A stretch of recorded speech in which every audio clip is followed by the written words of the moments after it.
It's the beginning of the podcast. It's a holiday, so I'm a little nervous that I'm going to be visited by a special guest. Hi there! Oh, goodness gracious. It's me, Squirrel Danny! Hello, Squirrel Danny. I'm a squirrel! I gathered as much. I live in the earth, just like you! Don't you live in a tree? Oh, yeah. I mean, I guess the tree is part of the earth. I'm just here because I was wondering, do you think Relient K is done?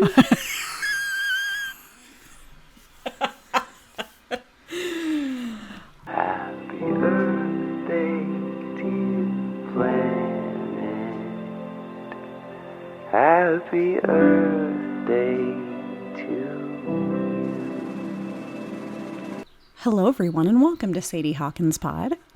Hello, happy Earth Day. Happy Earth Day. We're over here out by a mountain stream on YouTube. You can pick that up? You can hear it? Yeah. Okay. Well, I can. If you're not wearing headphones, you might not be able to hear it. If you're wearing headphones, hopefully you can hear it. There's some birds chirping and the wind rustling, and it's lovely. Yeah. We're looking at a beautiful mountain and a lake. Well, you are. I'm looking at our parking lot. I'm facing the other direction. So, yes, this week we're talking about the Relient K song Happy Earth Day. And if you were following us on social media, like about a week ago, I was implying heavily that we were going to do Africa. The K is for karaoke track, obviously originally performed by Toto. That was one of the K is for karaoke tracks that we want to do not as a Patreon, but at patreon.com/SadieHawkinsPod.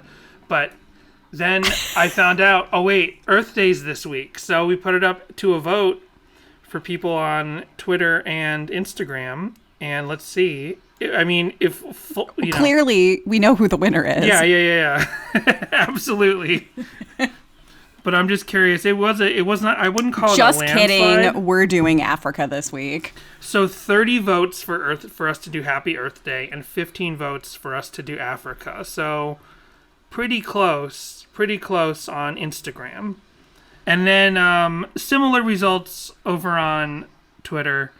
30% said we should do Africa, and 70% said we should do Happy Earth Day. Yeah, So we're doing more than Happy double Earth over Day. there. Yeah. Yeah, nice. And then Reliable Josh had a good... I mean, that's what we're calling him. I don't think he calls himself Reliable Josh, but it makes sense. If we say Reliable Josh, everyone knows we're talking about Josh McTarrigan from Reliable J Podcast. He said, well, Africa is part of the earth. It's true. Yeah, So and that is a fact. They talk about rain and stuff, Yeah. right? Yeah. Bless the rains, but we're here talking about Earth Day. Any top of the show business. Yes, we do have top of the show business. So after we talked about Vinyl Countdown last week, we got multiple people contacting us, 2 people, which is by definition multiple. We got multiple people contacting us with their pictures of owning the actual 2003 Vinyl Countdown pressing. So thanks to Greg, who is at this Greg, and Roby990, ROBEE 990. They both sent us pictures of their copies of the 2003 Vinyl Countdown. Nice. And Robbie990 turned out to be a friend of Derek's. Derek, who uploaded his ripped copy. Oh, gotcha. I guess they both have a copy then? Now I'm confused. I guess they both must have a copy of the 2000. Sure, you go to the same show, you pick it up. Yeah, so Derek got back to us and he emailed us a brand new rip that he just made because he said that he actually put a noise reducer on his rip of the 2003 EP that he put online. And he said that maybe wasn't a good idea because it took out some of the mids in the version that he uploaded. So he uploaded just a raw, flat out... Well, he didn't upload it yet. He sent us a zip file of just a raw, directly to digital recording rip of the 2003 album. So we'll check that out sometime in the future, maybe when we do We're Nothing Without You. Cool. Yep. So thanks to both of them, for all 3 of them actually, to Greg, Robbie990, and Derek for all their feedback on the vinyl. I guess that's all I'm sitting here playing with a button that I have where back in high school, I got a button maker and was really excited about making my own buttons. And I made a Relient K one. And it's like a super awkward crop. It's a 1-inch button. It's a 1-inch round button. With just like a safety pin that you hook into this like plastic thing that sticks into the back. It's very janky. Oh, yeah. And it says Relient K, and that part's centered, and then you see Teeson's face right in the middle. I'm pretty sure this is the cover of the Pirates Who Don't Do Anything single. Is. Yeah, and so you see a little bit of I think Brian's face on the side and a little of maybe Hoops' hair over here. But yeah, it's a very awkward cropping, but it gets the point across. Relient K. It's so odd because we established when we've already done the whole VeggieTales EP.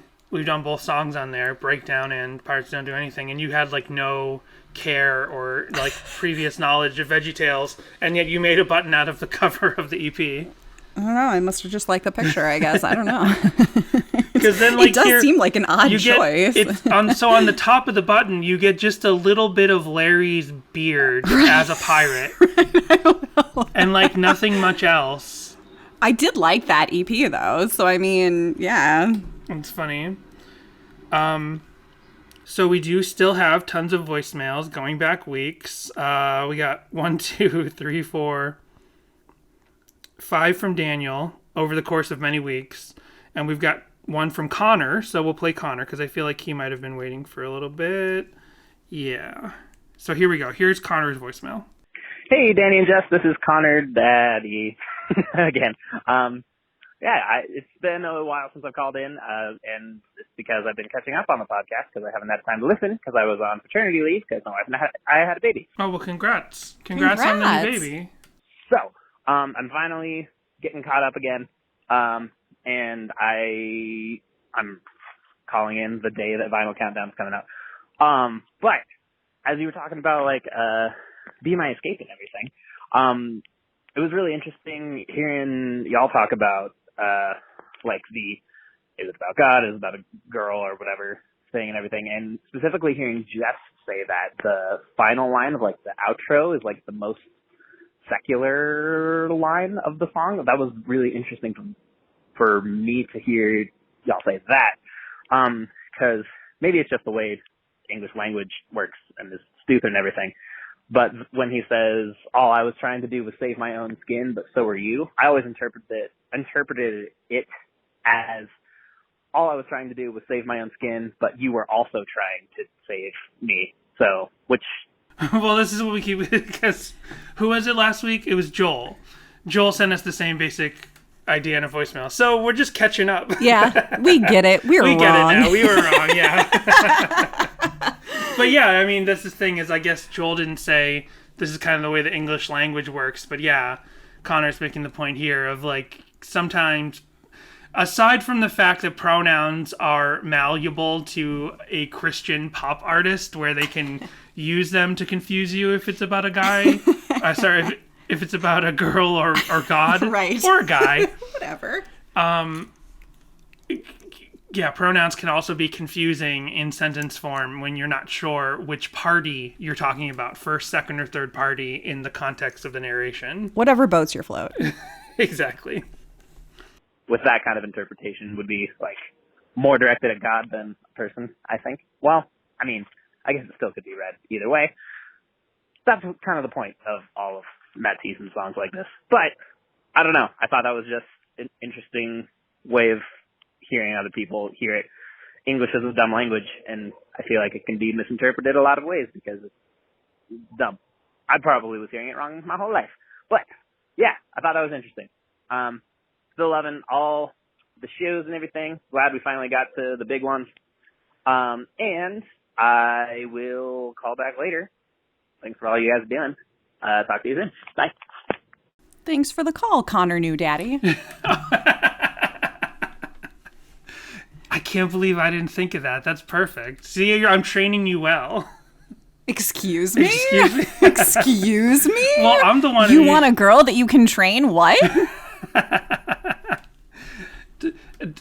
Aren't I usually the one who comes up with puns and stuff? Nope, you're not getting out of here. Keep digging that hole to the center of the earth on Earth Day. I know. You're clever, too. Thanks, Jesus. Wow. Can we try this again? Holy shit. Okay, hold on. No, we're putting that in. Hey, some of my best stuff I give to you because I hate social media. So I'm just like, Dan, here, take this. Do what you will with it. You're right. Look at you attacking women on the Mother Earth's Day. Exactly. That's what I was thinking. Like, this is the day for women and it's national. Wait. I'm so out of it. It's now. not National Women's Day. That already passed. As last month. Any other top of the show business, Dan? No. I feel horrible for taking credit. I'm always the jokester, and you're right. You give me all these good jokes, and I take them and post them on things. I don't know. I feel horrible. Well, no, we do have more voicemails. Hold on one second. Okay. I'm sorry. I was ready to jump into my notes. So here's one from Daniel. I feel like today might be a good day to catch up on some voicemails since this is such a small song, relatively speaking to the whole catalog of Relient K. Here's Daniel. What's up, guys? It's Daniel.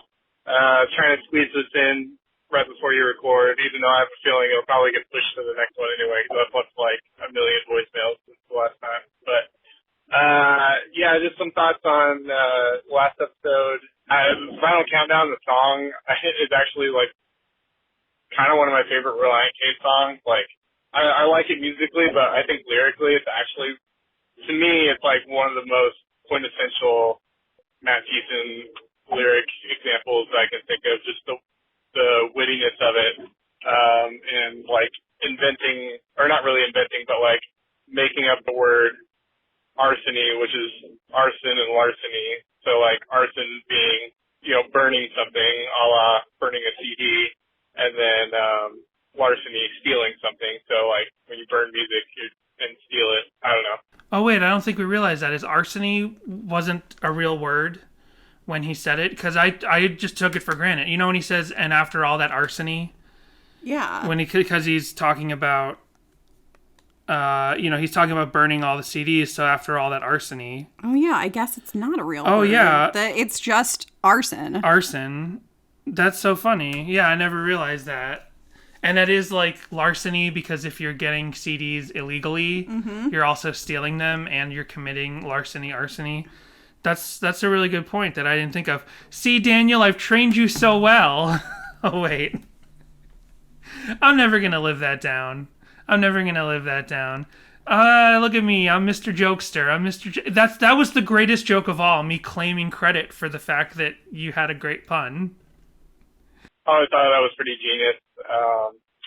And just the snappiness of it, I like when lyrics are like really rapid fire.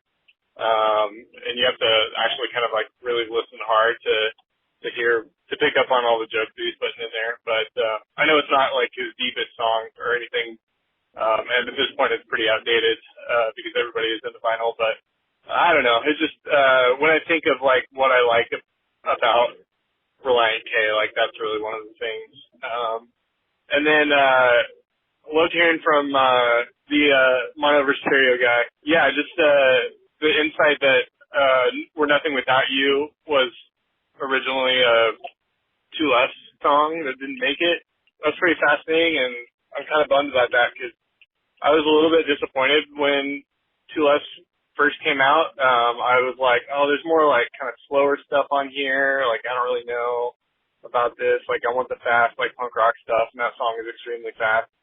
And so, especially if it had been on that album instead of like a Falling Out or one of the slower songs or something, I think I would have been a lot more on board with that album when it first came out. Obviously, I love it, but like, it was I was like slightly disappointed in it. So, but it was not, and that was on Bird and B-Sides. So, all right, have a good one, guys.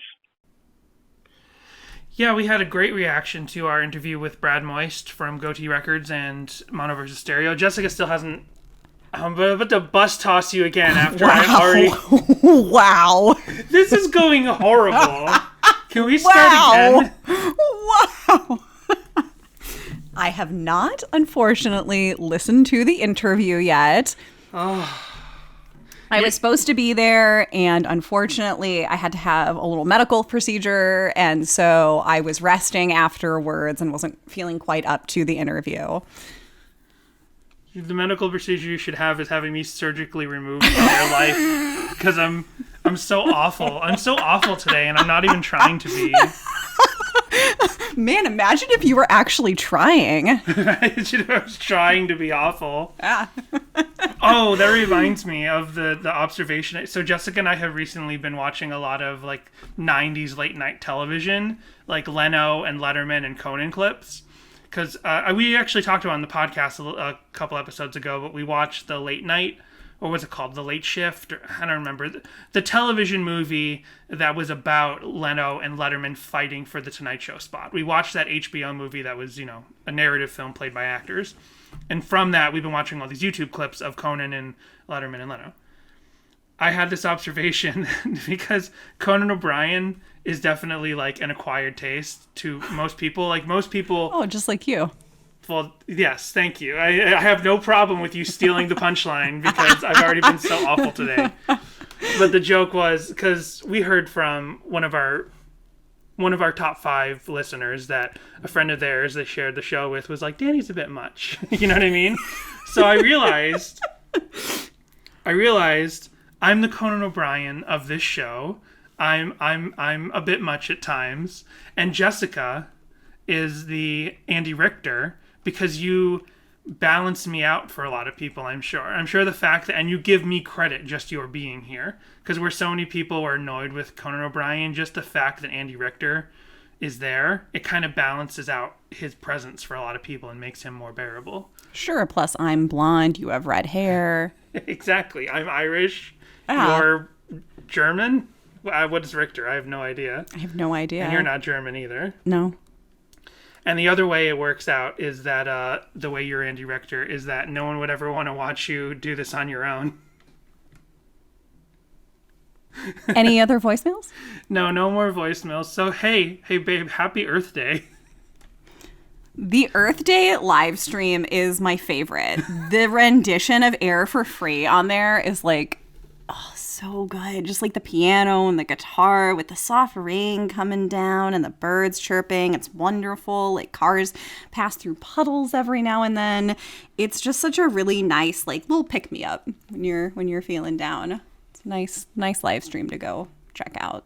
Yeah, I knew that you loved this Earth Day live stream because early in the podcast, when it had nothing to do with the particular song we were talking about, you as an aside, you were like, hey, I just discovered this Earth Day stream and it's amazing. It sounds beautiful. And I always, whenever I come across it in YouTube deep dives, I'm always like, there's Jessica's live stream. Yep. I think they must have, did you realize this? I from actually Googling or from actually going on YouTube and typing in Relient K Earth Day, and very little comes up. Only like 5 full videos come up. There's a little section of just them performing the song Air for Free at the Earth Day live stream. And in the video, you get 2 angles. Because I think, I didn't realize this. Yeah, there's 2 phones going. Right, okay. I don't think I realized there's that before. There's the one that's running YouTube and the other one that's doing Facebook. Oh, okay. So someone took the Facebook, I think, or maybe it was a different Instagram something. Yeah, the one of them they couldn't get to work. Gotcha. The one that's on YouTube was streamed live to YouTube and then just archived there immediately. Right. It's not like they did the live stream and then it was uploaded later because it has that little description stamp of saying this was originally live streamed and this is the final archive. But then someone went and took Air for Free from both angles and uploaded them in the same video, which was easy to do since they're both phone aspect ratio. They just put them side by side. So I don't think I'd ever really realized that. Maybe I had. Maybe you said it and I wasn't listening to you because I'm awful. So they recorded this track and the subsequent live stream around the same time that they were releasing all of the holiday EPs. And I think that this is the last thing they released as a band. Yeah, I think so. I think this comes out. I always get confused on Look On Up, and you corrected me today about it. I was like, wasn't Look On Up the last thing? And you're like, no, that came out before Air for Free. And I always get confused that Look On Up did come out a couple months before Air for Free. And then there's the holiday EPs, and Valentine's Day EP would be the last one of those. And then this would be the last new song that came out. It gets a little confusing because on YouTube, the official YouTube upload by Relient K is from last year. Right. But the song comes out in 2017. Yes. Yeah. Over the past year, they've been really active on their YouTube, like finally uploading a lot of stuff that wasn't there before. Right. Like the way they did the live album stuff. Yeah. Which was kind of a tease, because if you knew the live albums were originally vinyl-only exclusives and had never officially been on YouTube, like right. in the early days of our podcast, I had to rely on people's vinyl rips, and some of them sounded really bad. Hey, giving credit to Derek, while his YouTube upload of the vinyl rip of Vinyl Countdown might have missed some mids or whatever, there was a vinyl upload of one of the live vinyls on SoundCloud that sounded awful. It sounded like it was coming from down the hallway, and I was like, I just can't use this for the podcast. But then they started uploading to the YouTube channel, and then when they finished, they said, hey, the whole thing's on Spotify now. Which reminds me, this song isn't on Spotify, right? No, this I don't think so. This song's not on Spotify. I wonder if it's even still on. I'm going to look right now on the iTunes store and see if it's there. This was like a free download or something at the time. It was not like a streaming thing. I don't remember if you had to get it from the Relient K website or where you got it from, but I recall that I don't believe it was on any other, it wasn't released in any other capacity. Some YouTuber uploaded it to their own page. Yeah. And then they were like, here's a link to download it. And I wasn't sure if that's the original official link. I think it might be. Okay. So yeah, this is kind of just a mysterious, like, little... If Relient K did never come back, which they're coming back someday. But if they did never come back, this would be the last thing, like this kind of very like... Relient K of them. Yeah. But it's such an odd little song. Like, I don't even know what to say about it. But it's just like, it starts out with "Happy Birthday to You," but singing to the earth. Right. And then a little sort of symphonic, pseudo-symphonic, Beach Boys-esque little, like, almost like an interlude in a Pet Sound style thing. And then back to the "Happy Birthday to You, Earth." And then that's it. It's definitely like not a joke haha song, but it is kind of like a goof around song. Yeah, I only just today listened to the official audio for the first time. Okay. I had only ever watched the live stream before and listened to it in the live stream. And I just really love, in both the live stream and in the official version, that I love that echoey beach guitar.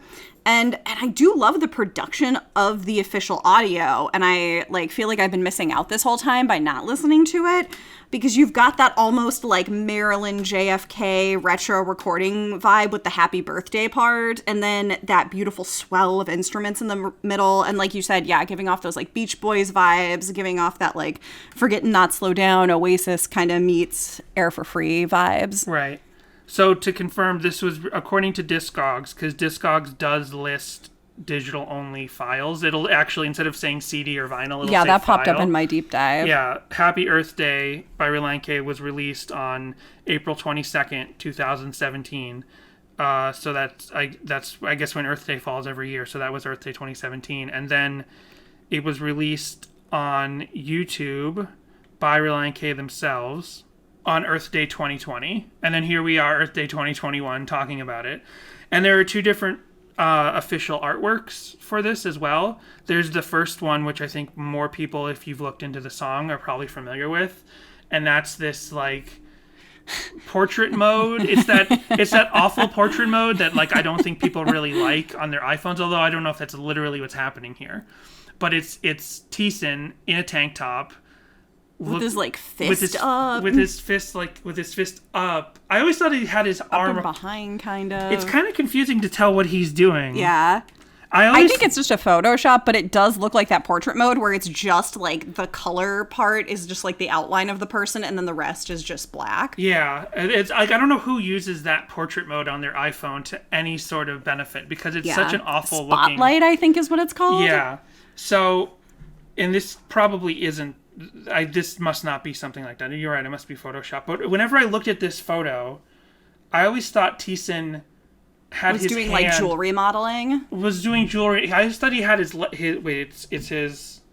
Oh shoot! I can't even tell now. It's. I believe it's his left, and it's not actually crossed over. It's on the same. No, it's his. Oh no, you're right. It is crossed over. I can't. Right. You're looking at it. I can't see it. Yeah, because well, first of all, now that I'm looking way closer, you can't even see his fingers. It's almost like his fingers have been photoshopped off. Like I thought he was making a fist. So what I thought was happening in this, before we look any deeper into this photo, what I thought was happening was Thiessen had his right arm up and over his chest and was holding his left shoulder, like he was hugging himself. Mm-hmm. And I thought it was basically like a picture, and he's got his eyes closed and he's got his face up.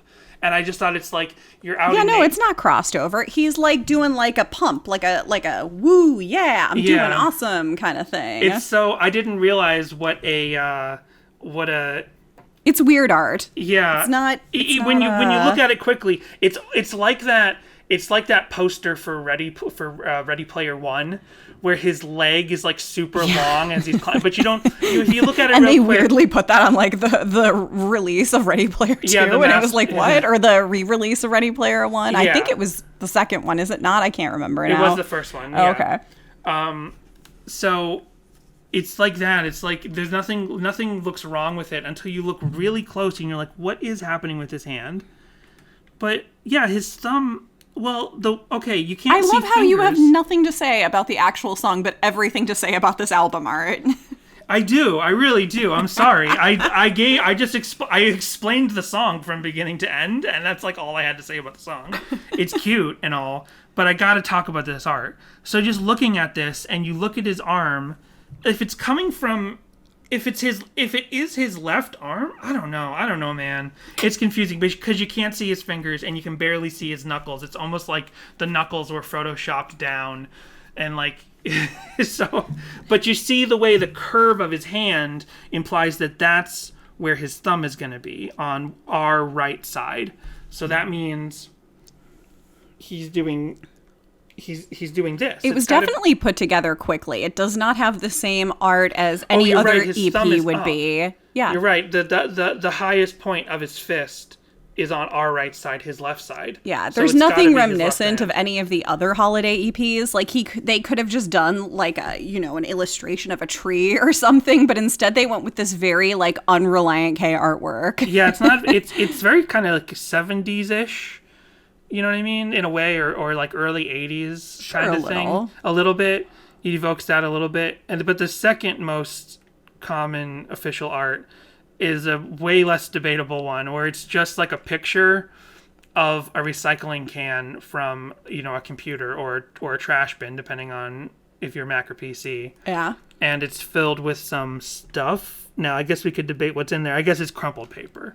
I don't know if that's an official icon of any particular operating system or if it's like a one they bought off of a stock thing. I'm not going to dig that deep into figuring out. I've seen many memes where it's like, there's a meme format where it's like all the different most famous icons of a recycling bin or a trash can for different operating systems. And then like the last one is where you put something that you think is trash, and then underneath it you say, where that thing you think is trash belongs to. In this case, the Sadie Hawkins pod thing, it would be a picture of me, and it would say Sadie Hawkins pod hosts.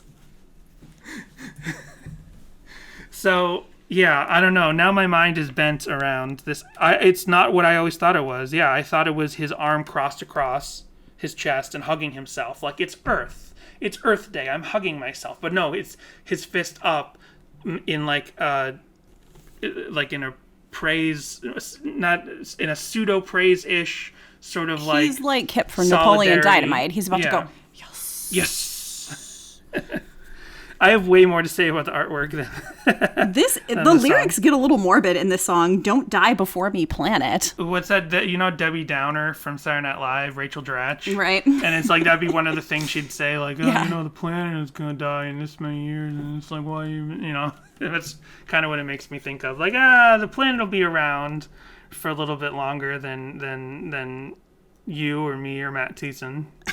And one other thing about the lyrics that I had to note was how he says, from the Golden Coast to the Jersey Shore. And I'm like, that's not very inclusive of Earth. That's a very American-centric way of looking at it. Yeah, that's true. Unless you go the other way around the globe, and you go from the Golden Shore of the West Coast around the globe the other way. Yeah, and the Midwest. Exactly. Well, no, I'd be saying, like, fuck all of America except for the Jersey Shore and California, because you're skipping all of that. You're going the other way around the Earth. Oh, yeah, there you go. You're barely just getting a tail end of both sides of America. Earth Day is an annual event on April 22nd to demonstrate support for environmental protection. First held on April 22nd, 1970, it now includes a wide range of events coordinated globally by EarthDay.org, formerly Earth Day Network, including 1 billion people in more than 193 countries. Yeah, this is pretty interesting. Kind of just like how Earth Day came about. And I read somewhere, I don't know if it's going to come up again in the deep dive or not, but I read somewhere about how it's like the most like internationally celebrated holiday because, right. Yeah, it's the most internationally celebrated secular holiday. Yeah. Because so like, I guess Christmas and Easter, maybe not even Easter. Maybe Easter's not even up there, but Christmas has definitely got to be the most celebrated holiday, right? And it's religiously based. Yeah. So in 1969, the United Nations Educational, Scientific, and Cultural Organization conference in San Francisco, peace activist John McConnell proposed a day to honor the Earth and the concept of peace. The first to be observed on March 21st, 1970, the first day of spring in the Northern Hemisphere. This day of nature's equipoise was later sanctioned in a proclamation written by McConnell and signed by Secretary General U Thant at the United Nations. A month later, a United States Senator, Gaylord Nelson, proposed the idea to hold a nationwide environmental teach-in on April 22nd, 1970. He hired a young activist, Dennis Hayes, to be the national coordinator. Nelson and Hayes renamed the event Earth Day. Dennis and his staff grew the event beyond the original idea for a teach-in to include the entire United States. More than 20 million people poured out on the streets, and the first Earth Day remains the largest single-day protest in history. Key non-environmentally focused partners played major roles. Under the leadership of labor leader Walter Reuther, for example, the United Auto Works was the most instrumental outside financial and operational supporter of the first Earth Day. According to Hayes, without the UAW, the first Earth Day would have likely flopped. Nelson was later awarded the Presidential Medal of Freedom, awarded in recognition of his work. The first Earth Day focused on the United States. In 1990, Dennis Hayes, the original national coordinator in 1970, took it international and organized events in 141 nations. Do you have any memories from childhood of Earth Day? Because I remember in the 80s there was a big push to like acknowledge Earth Day again, and McDonald's had a big part in that. Do you remember that? No. So I would have to think that I don't have any time distinguishers for myself exactly. Like when I try to think of something from childhood, I'll try to think of like, oh, around that time I went to see The Little Mermaid, and then that'll give me like a time distinguisher. Right. I don't really have anything like that, but I feel like this would probably be the mid to late 80s. And I was born in the late 80s. Well, yes. So there was an event one year where McDonald's really pushed the idea of Earth Day. They had Earth Day toys. They had like separate recycling and compost and trash bins at McDonald's. Oh, wow. In the 80s, before you get that all the time. Wow. Nowadays, you go to a public park and it's like, please put your plastic and your metal in this can and put everything else in this can. Well, before, in McDonald's now probably even still has some sort of like section for your bottles or whatever. But yeah, they had the 3 separate sections teaching you how to recycle at McDonald's. And I don't remember what the Earth Day toys were like or anything like that, but there was something. I'm going to look this up. That's cool. I remember we kind of did stuff like for Earth Day in Girl Scouts growing up. I remember that Arbor Day was for some reason a really big deal in the Girl Scout organization, and I can't remember why. Maybe it had something to do with bridging, like when you move up to the next level of Girl Scouting. I can't remember now. So I typed in Earth Day McDonald's, and the first thing that came up was like reviews and eBay sales of Earth Day toys from 1993.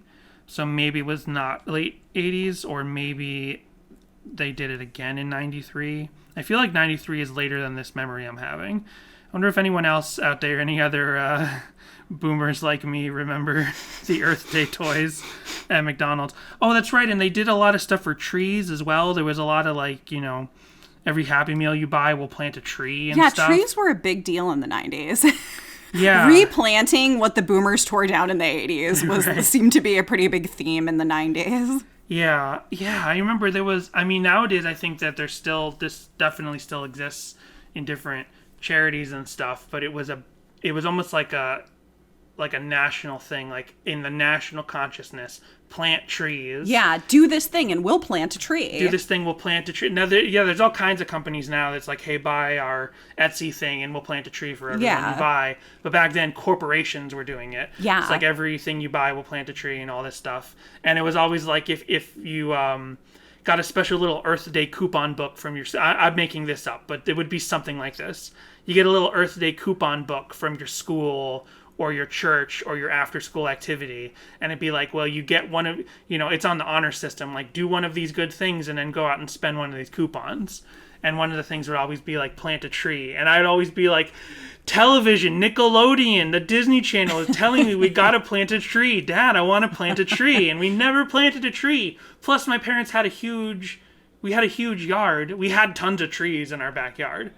We had a pretty big plot of land in Burlington, Massachusetts with a lot of trees, and I never got to plant my own tree. Aw. Was there a national paper shortage in the 90s? Is that why they did a big push for it? Or were we running out of oxygen? I mean, that might explain a lot of the 90s. But... I feel like that would have been the height of rainforest culture, of save the rainforest culture with Fern Gully.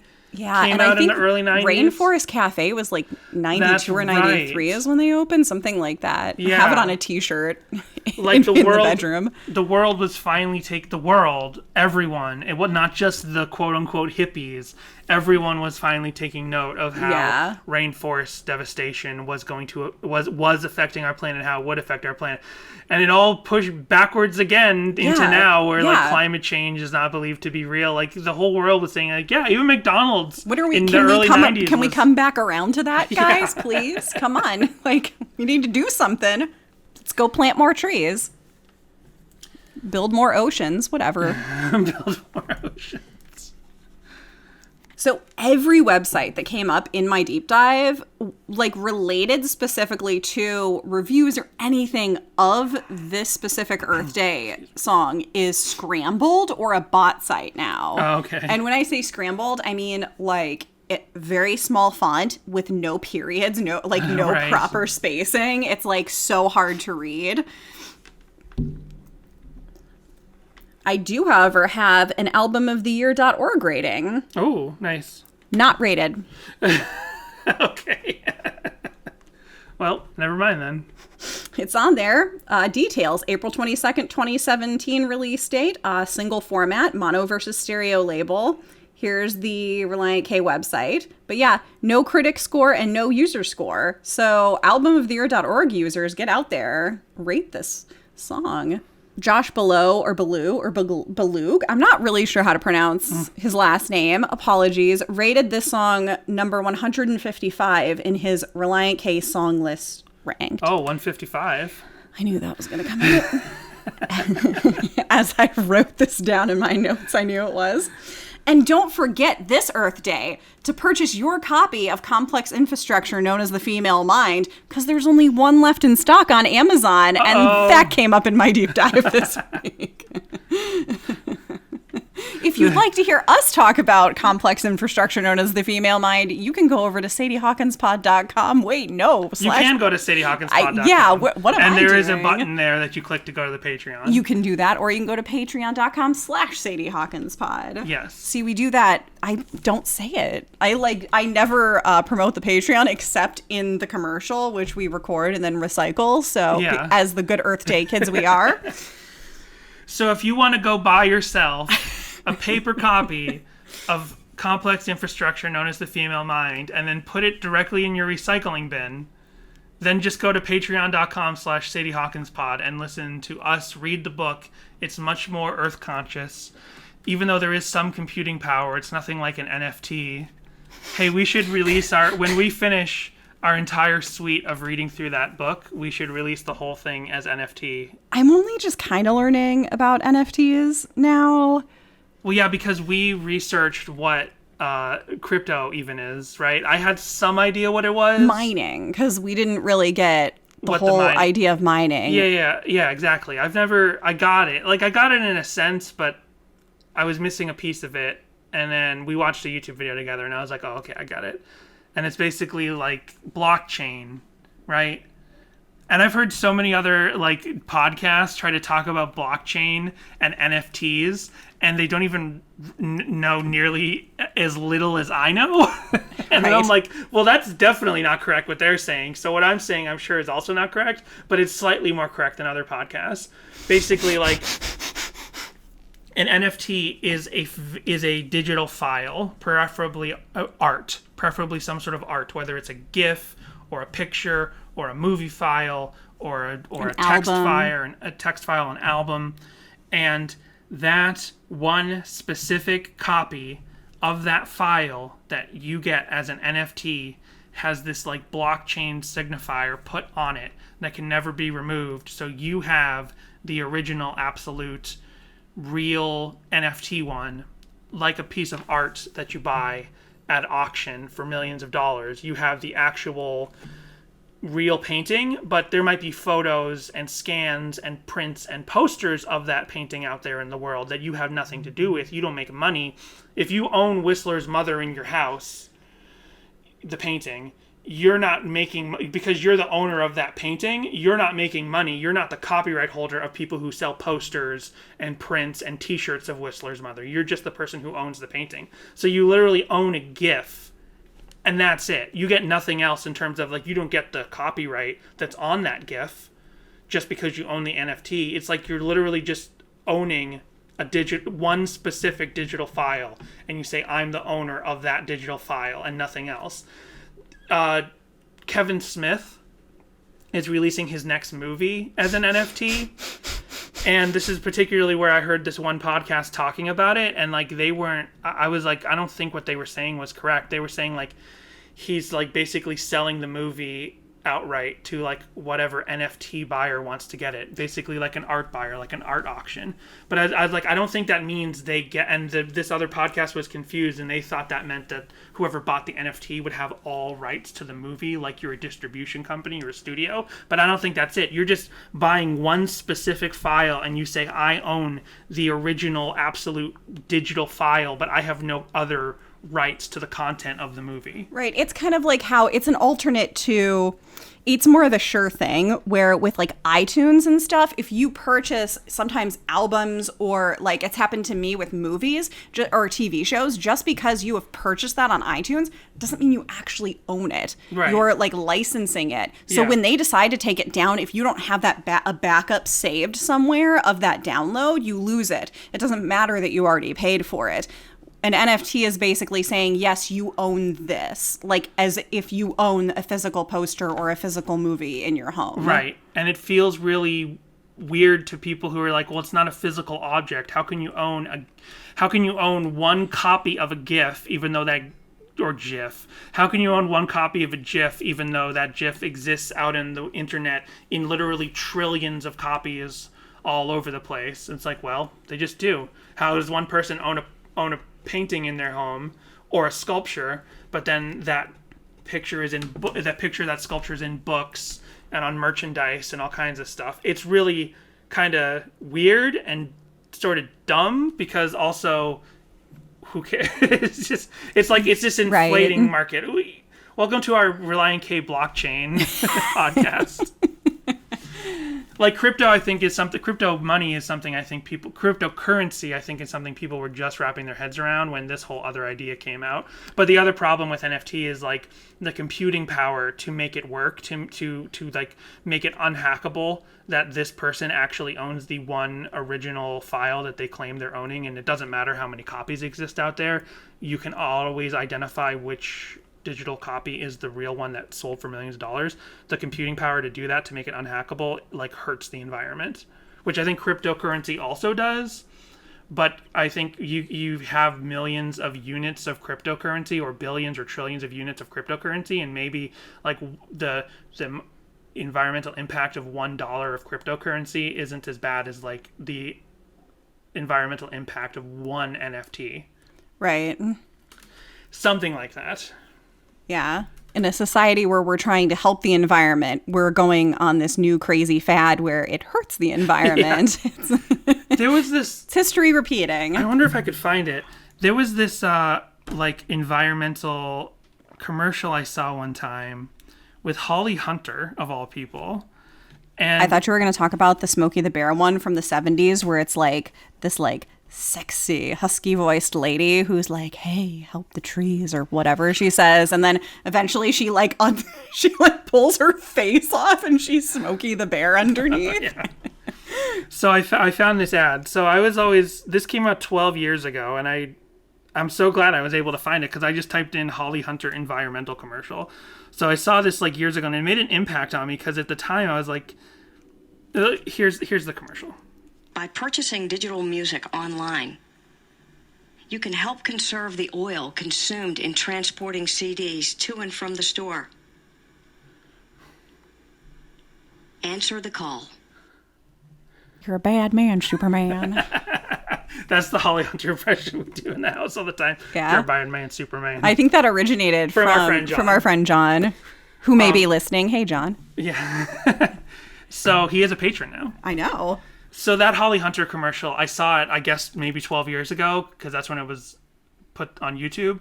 And I was like, this doesn't make it does make a little bit of sense, because physical media does have the problem of making a horrible impact on, as much as I love physical media, I love bookstores and record stores and video game stores, as much as I love those things, you just see the piles of physical media that like are just he clogging paused up because our we have one weird light above us that keeps just intermittently going out, and suddenly it was like the skies opened and the light came back on.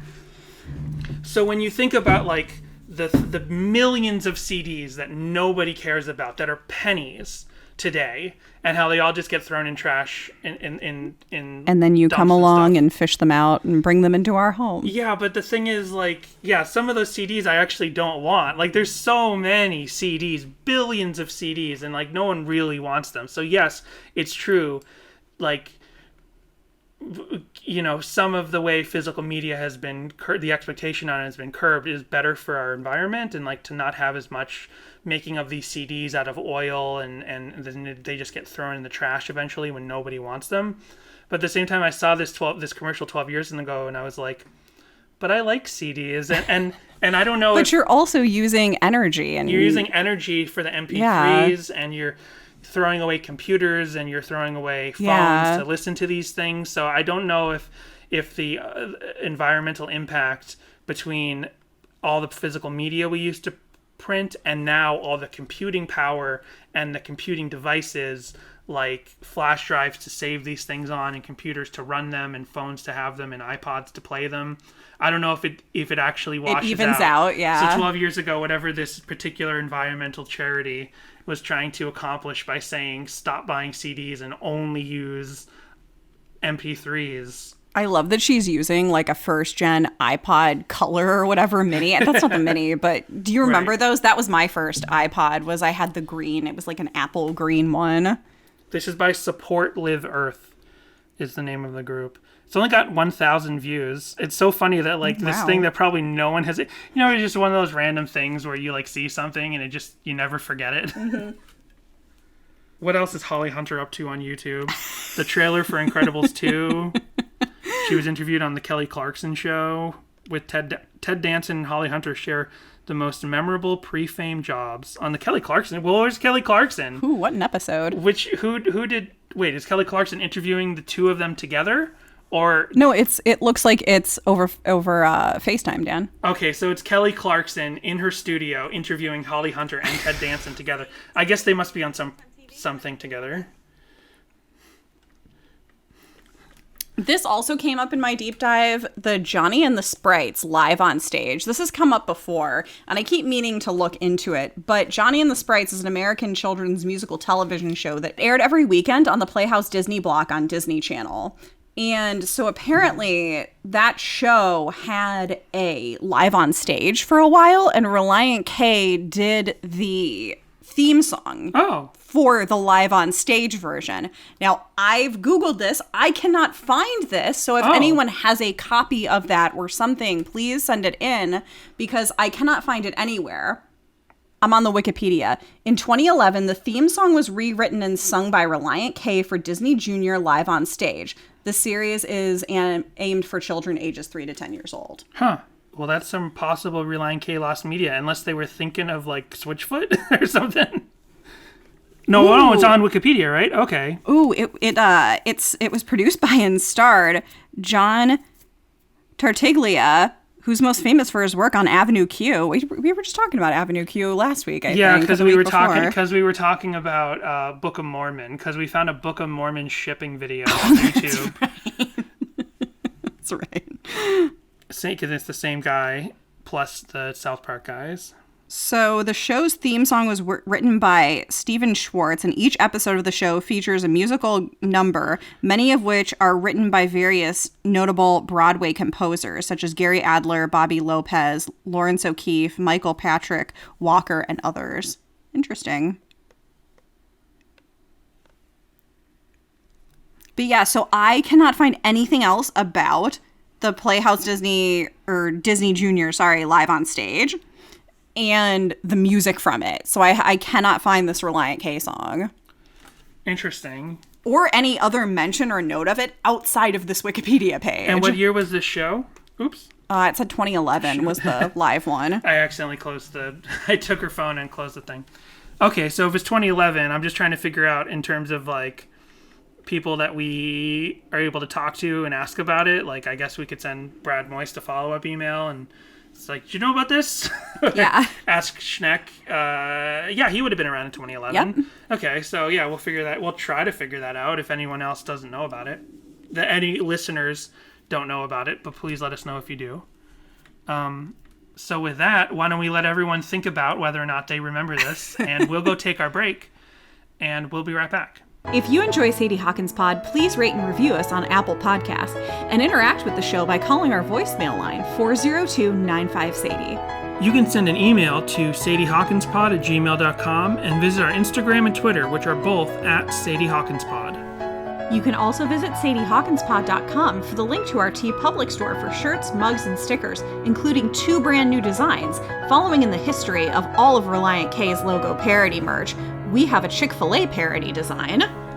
And to prove to everyone that we are in fact the most punk rock podcast, we have a new Black Flag logo parody. You know, something that's original and that we could really call our own for once.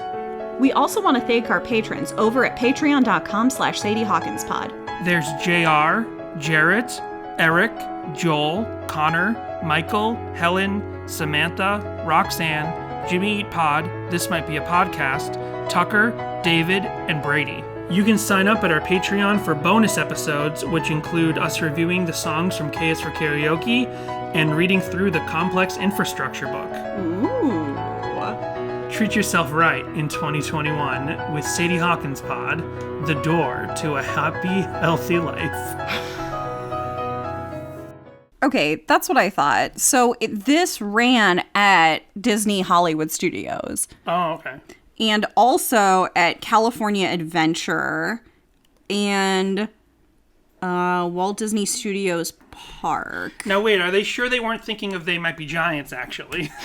Because They Might Be Giants have done so much work for Disney like the Playhouse theme song, and a couple of their kids' albums were released by Disney record labels. Like, that'd be funny if... I think the last thing I saw in that theater in MGM was The Bear in the Big Blue House live on stage, which ran from 1999 to 2001. That's the one that I mostly remember. I probably definitely saw this at some point because I remember Roly Poly Oly and The Book of Pooh and Stanley. I do remember that. So I think I did go in at least once during that time, but not again after that. Probably like right after they rebranded, maybe. I feel like we could have gone because when Relient K redid it in 2011 and we had moved back to Florida for a short period of time. Right. Then, so... I wonder... To find it, probably what we really have to do is not search Relient K, but just search that specific Playhouse show Disney Live on Stage, and try to find people's videos of it, Disney Junior Live on Stage. Yeah. Full disclosure, we have just taken like an additional break for like 20 minutes trying to find this, and I think that it's not real. Because if even on the Wikipedia, I clicked into the Wikipedia for the Disney Junior Live on Stage and to each park, and it doesn't even list Johnny and the Sprites. If it wasn't for the most cursed YouTube page I have ever seen, I would not think that Johnny and the Sprites was even an act on Playhouse Disney Live on Stage. So... Yeah, okay. So the fact that the only place that really talks about this is the Johnny and the Sprites YouTube page, which, by the way, I couldn't wrap my head around what you were saying until I started getting into this YouTube deep dive with you. It's a show where a man in a sweater has a bunch of little Muppet-esque friends and they're sprites. And they go around, I'm sure they learn stuff, they talk about stuff. Kid show. Cool. We found like a fully taped 2011 Disney Junior live show.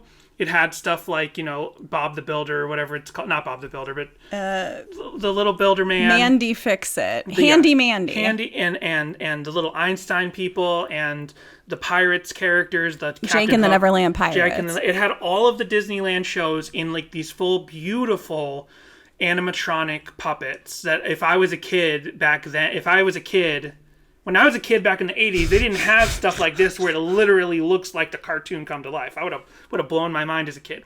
Nothing about Johnny and the Sprites in that show from 2011 that was taped. What are you talking about? The Mr. Toad's Wild Ride totally looks like hell. You're right. Mr. Toad's Wild Ride is the original Christian Hell House. Yeah, exactly. But the thing is, what I mean is like, what am I even saying? This totally melted our mind. So the fact that it's only on this very obscure Disney Channel show's Wikipedia, where someone just wrote in, I'm sure with no specific citation, Relient K re-recorded the theme song for the live show. We can't even find proof that the live show existed. My prevailing theory right now is somebody went to a live show of it one time, and maybe someone in their family was like, I think this is recorded by Relient K, and then they just went on Wikipedia and put it in there. For example, I've seen a number of times since we've been doing this podcast, and I creep on everyone who tweets about Relient K, people who say Relient K did all the music for VeggieTales. They didn't. They did 2 songs for VeggieTales that are, one of them is reused all the time, their cover of Pirates. But they didn't write any music for VeggieTales. That was all written in-house by their staff themselves. Right.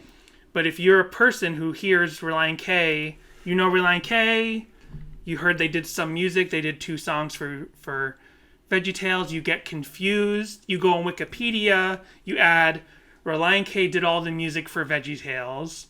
And then if VeggieTales is too big a show, that people on the Wikipedia would notice that false fact is there and eventually remove it.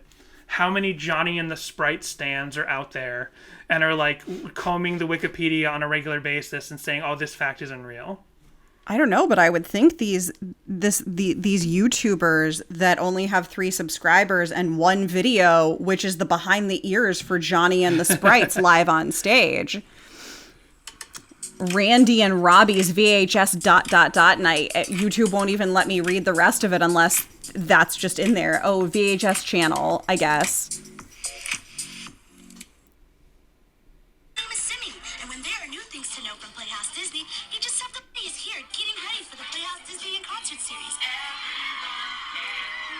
No, see, this has to be different because this is a big amphitheater, and this is the guy who plays Johnny from Johnny and the Sprites, so this is something different entirely. I think someone just added it to the Wikipedia of Johnny and the Sprites. Unless we can be, like, totally shocked to find that it's true. I think someone, like, mixed up Relient K with something else or just decided to put this fact on there just for the heck of it. Yeah, maybe they got confused and they were like, oh, we went to the stage, the touring concert, and it sounds like Relient K, sure. Yeah, maybe on the same day they went to see Relient K at Rock the Universe, and earlier that day they'd been to see Johnny and the Sprites live at MGM Studios, and the kid got confused, and then a couple years later they're old enough to be editing Wikipedia, and they're like, no, I really remember Relient K was up on stage with Johnny and the Sprites.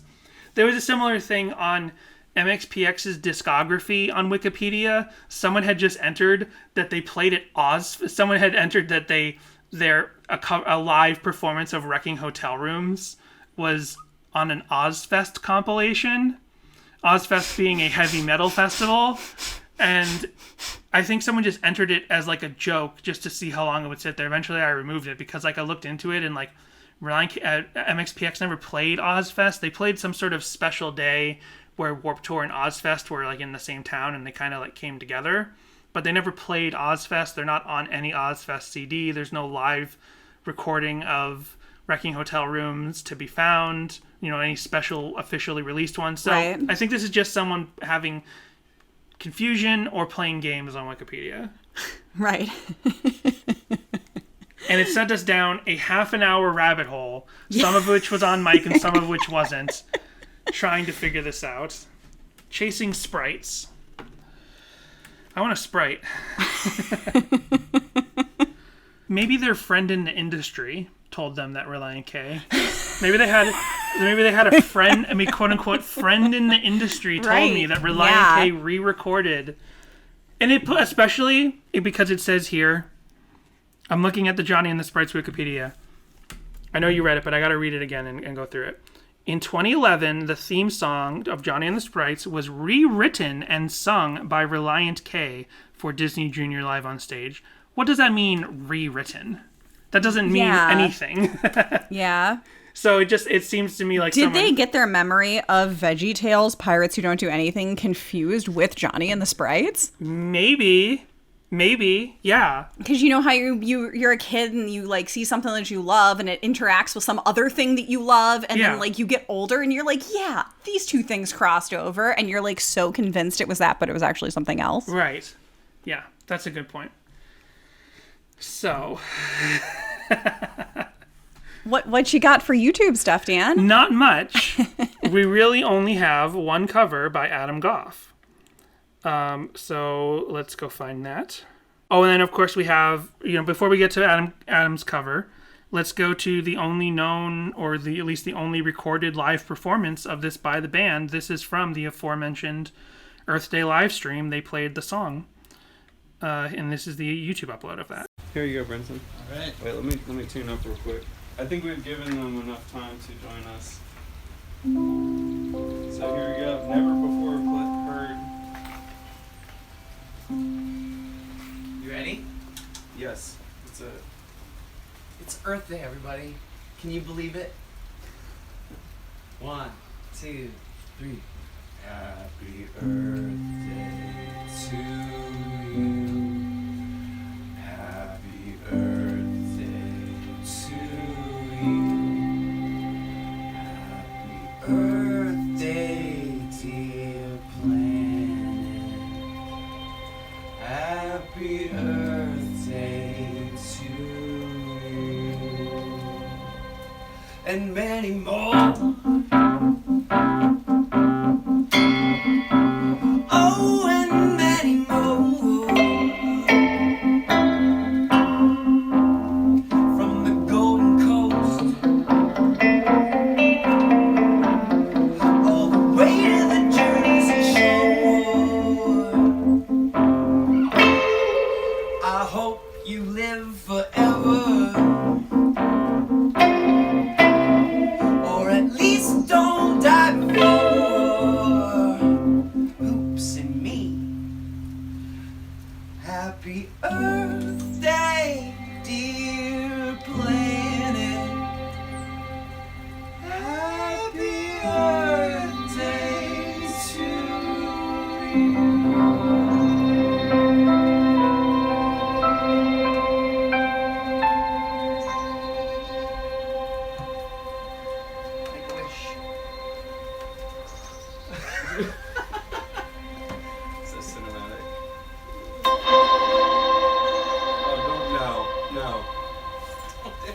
So there was a candle sitting on Hoops' keyboard, and then he put it in his hand at the end of the song and held it out to Hoops and said, blow it out. Keyboard. Oh, yeah. What did I said Hoops? Yeah. I'm really hungry. I'm just really hungry. That might account for Teason why hands his dirt cake, made of literal dirt, out to Hoops, and I forgot about the dirt cake from earlier. they blow out the candle, and then Teason proceeds to eat some after they have a little dirt fight. Right. Cute. Earth Day cute. So I'm incredibly hungry, and I doubt that it explains all of my awful behavior from earlier, but it accounts for, I hope it accounts for some of it. I don't know. Well, here is Adam Goff's cover, and he is the only person to do a cover of this song that I found. And he kept in spirit not only of the song itself, but of Relient K's live stream that premiered it. He sat here in the door during a light rain. Nice. And it's really nice. It's basically the exact same setup. That's great. It looks like a Norwegian crime drama. Because it's this beautiful contrast of outside the door is like with all these lovely trees. Lovely green trees, and must be their driveway. In a minivan. And then framed around that is like their house, and the camera's on the ground, and Adam is sitting on the ground about to play the song. With the door open. Yeah, so this is a very nice setup, but in the hands of a different cinematographer, this would be like the setup to a murder show. Happy birthday to you. Happy birthday to you. Happy birthday, dear planet. Happy birthday to you.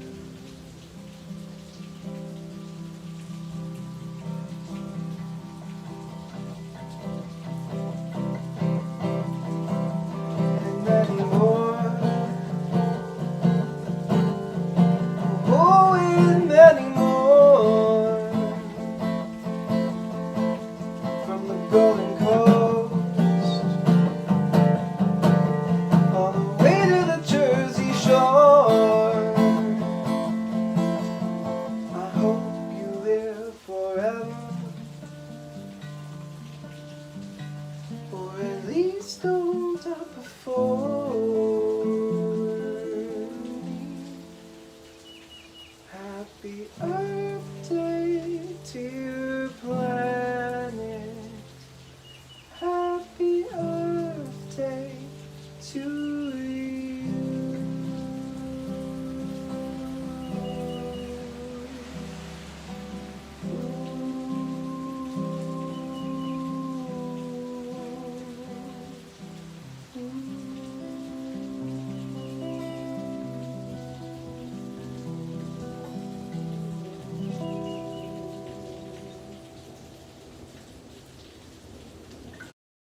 I just want to say that I know I didn't correct Danny, and I do know that the Gold Coast is referring to Australia. I don't want to have another sunrise and sets over the Pacific moment. This is the worst Earth Day ever. I needle at Jessica at the beginning. I act like a misogynist. I get my Australia facts wrong again. This is the worst Earth Day ever. I hate it. That was really beautiful, Adam. That was a beautiful cover. It really was a beautiful cover. You tainted I love Adam's that. beautiful cover with the fact that I'm just a total piece of shit. All right. It's okay. I love you. No, you don't, but that's fine. No, you love me. It's been a year. It's been a time. So anyway. It's been a year filled with problems, and now this podcast is here not at all to solve them. Well, I got a reply from John Schneck by DM, and he said he's never heard of Johnny and the Sprites or Relient K having anything to do with it. And then if it happened, it was done in secret apart from him. I'm going to see if I can send it to Mystery Brad Moist solved. as well. Yeah. But as far as Chapter I'm concerned, closed. yeah, they were thinking of VeggieTales or something. No citation on it either. So Jessica, Yes. I was going to ask, do you like this song better, the same, or less than when we first did it? But instead, I'm going to ask, do you hate me more, like me less, or love me even less than when we started this podcast?